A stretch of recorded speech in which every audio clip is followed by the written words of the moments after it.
First, back to our top story today. The identity of that anonymous IRS whistleblower revealed yesterday. A 13-year veteran of the IRS, a gay man and a Democrat, is named Joe Ziegler, and he testified under oath yesterday that the Biden DOJ deliberately slow-walked the investigation and gave Hunter Biden treatment that none of us would ever get.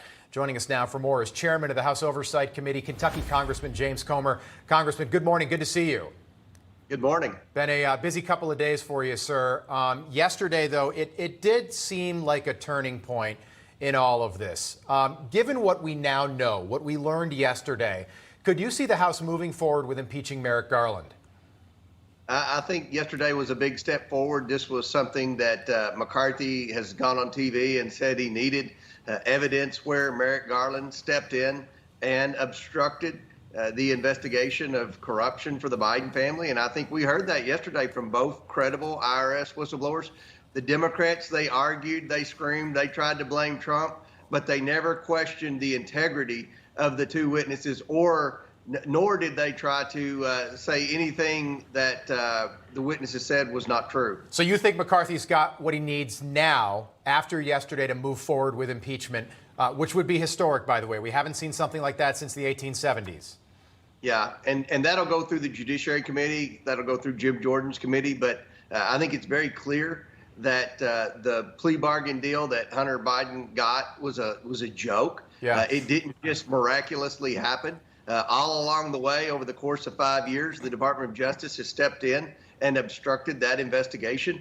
And you know what was really telling about yesterday's testimony is the IRS witnesses voluntarily said, you know, this investigation was headed towards Joe Biden, because they're like most of Americans who are keeping up with this. You know, the president's crackhead son didn't have the ability to negotiate multi-million-dollar deals from these foreign countries. Right. Joe Biden was involved. All roads lead to Joe Biden. We've always said that. This family had a very organized system of trying to hide the money flow going through the shell companies that was then laundered through the various accounts down to the Biden family members. So I think that yesterday's hearing was very effective, not just for the beginning of the demise of Merrick Garland, but also for the fact that this investigation is leading towards Joe Biden, and it does show the corruption. And the big guy asserted that this would take 10 years to unravel. Took you less than 6 months. Pretty remarkable.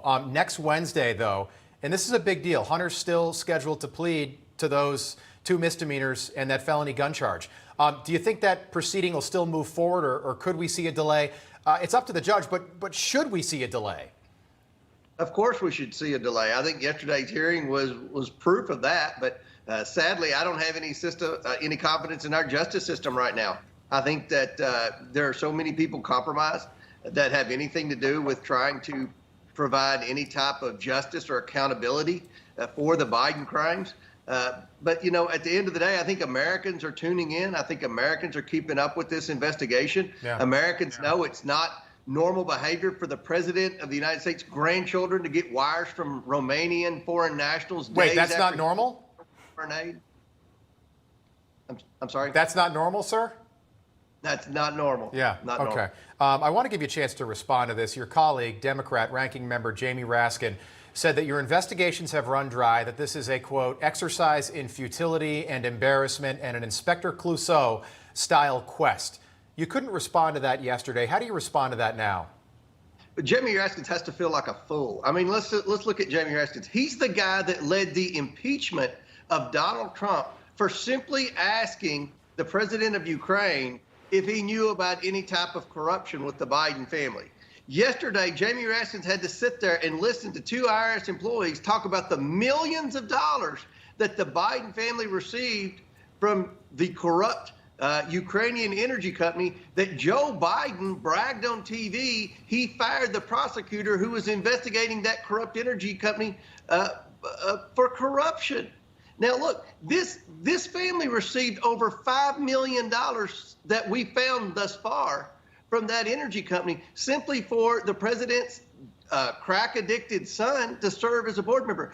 No one on any board, whether it be Amazon, Procter & Gamble, Pfizer, any of the biggest companies in America, make anywhere near that much money for serving on a board. But here's a corrupt energy company that the president's worthless son was making millions of dollars serving them. Why was that? The IRS investigators thought the same thing that everyone else who's kept up with this case thought, that Joe Biden was getting paid for trying to sack the prosecutor who was investigating that company. So Jamie Raskin had to sit there and think about that. I don't care what Jamie Raskin says. He's a joke. If I could give him a dunce hat to wear during those committee meetings, I would do that. He has no credibility, and they cannot defend the indefensible. Okay.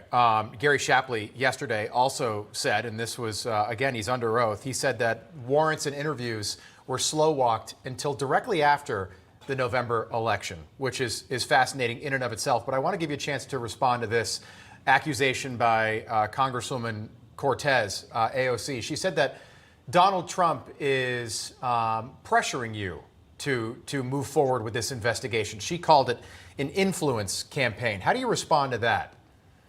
I haven't spoken to Donald Trump since he left the presidency. The Democrats tried to blame the cocaine on Donald Trump. They tried to blame the investigation on Donald Trump, the money laundering they did on Donald Trump. Everything's Donald Trump's fault, according to the Democrats.